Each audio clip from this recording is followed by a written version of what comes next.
Today we're going to talk about how to set up your cockpit.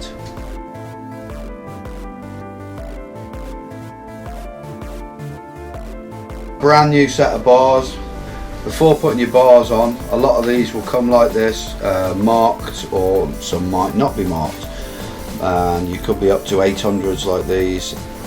A lot of riders will know exactly how wide they have their bars, but if you don't know and you're not sure, just run them as wide as possible on your first go, and then cut a bit off, and then try it, and then keep trying it until it feels right.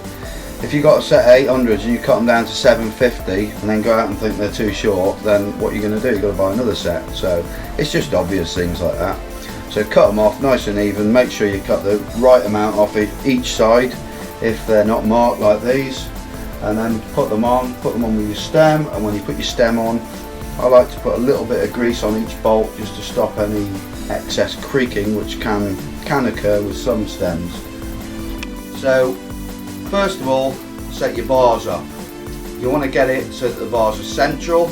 Quite often, if you look at these rentals, especially with this apex stem, you've got all these markers on here, and you can look exactly where the lines are, and you can get this set up absolutely perfect. Perhaps go for sort of stock setting that is advised if you look on the internet, and they will, a lot of these bars will tell you, but then roll it forwards or backwards to where it feels comfortable. But that's one of those things you look at, and you should kind of know roughly where they look right. You don't want the bars dropping down at the end, and you don't want them kicking up like a set of cow horns.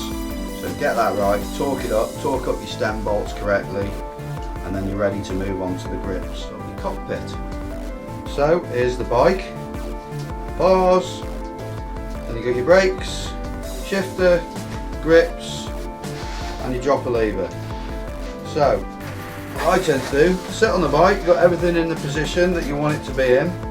First of all, you want your grips, which obviously go in until they stop. These are ergons, so they are actually sided, and they have to be in the right position because they are made to fit your hands. So, but that's quite unusual really for a set of grips. So you set those up so they're comfy and in the right position. That's your first thing.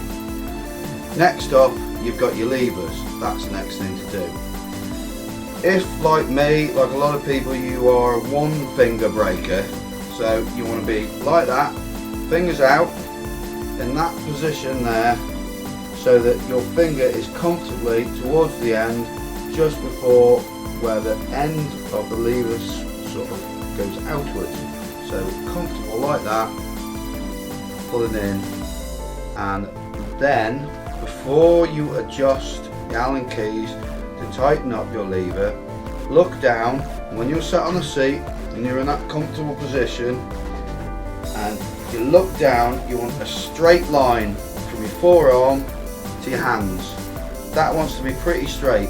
If it's like that, where they're bent up too much, and you come in going a bit hot and you hit a load of bumps, you're going to damage. You can damage your wrists, or you're just putting too much strain. And the same the other way. If it's that way, if it's bent in too much, you're putting too much strain on your wrists. You're going to have extra arm palm. You're going to have problems. So straight attack. You just have to think attack and comfortable. Hands central to the grips. Fingers like that. Onto the levers. Nice straight line in the comfortable part of the lever blade. So once you've got that right, tighten your levers up so that they're on there nice and tight and in the right position. Don't go too crazy. So you want to follow the torque settings. Next thing you want to be thinking about is your lever reach. A lot of this can be personal preference. Personally, I like to go not too far at the end. It wants to be biting. I mean, on these hopes you've got your reach here. So that's, as you can see, that's out. In. For me, I like it right in the middle. So imagine that, how much that lever goes in and out.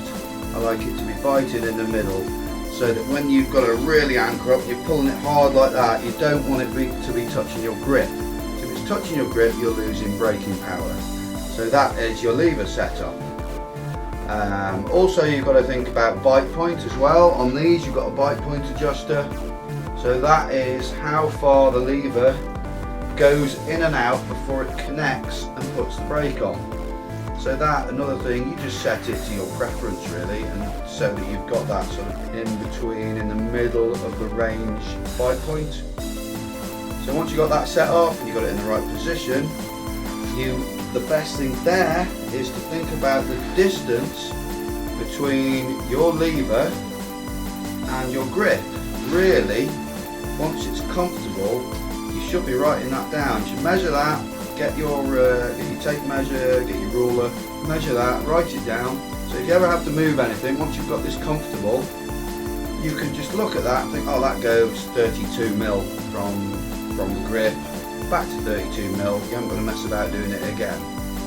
Also, another thing you can do is make a tiny little mark. See there where you've got your clamp, you can make a tiny little mark there, so that in future, if you're setting it up again, you haven't got to mess about forwards or backwards, and you get that right. But really, before you make these marks and do these adjustments, you want to be going for a couple of rides to make sure it's exactly how you want it and it's comfortable. So that's your levers set up. Then you've got your dropper post. Dropper post basically needs to be, your thumb needs to be in a comfortable position, fast, so that you're pulling the thumb up and you're banging the comfortable spot of this lever when you're putting it on.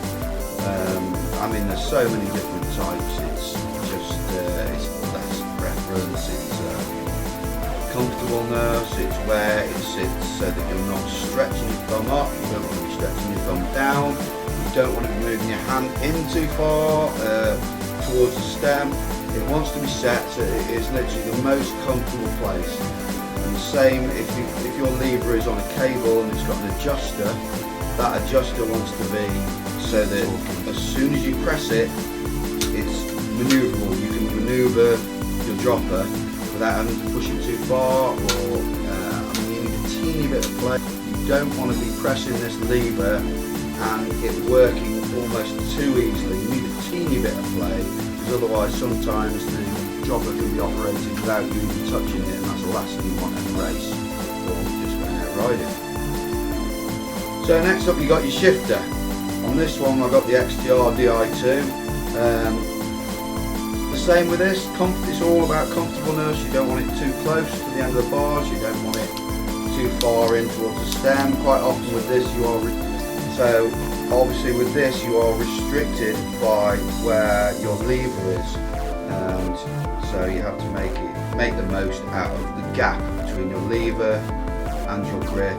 Get it into the most comfortable place so you can go up or down very easily. Set that and you're pretty much done really. So like and subscribe our channel MTB Vlogs on YouTube.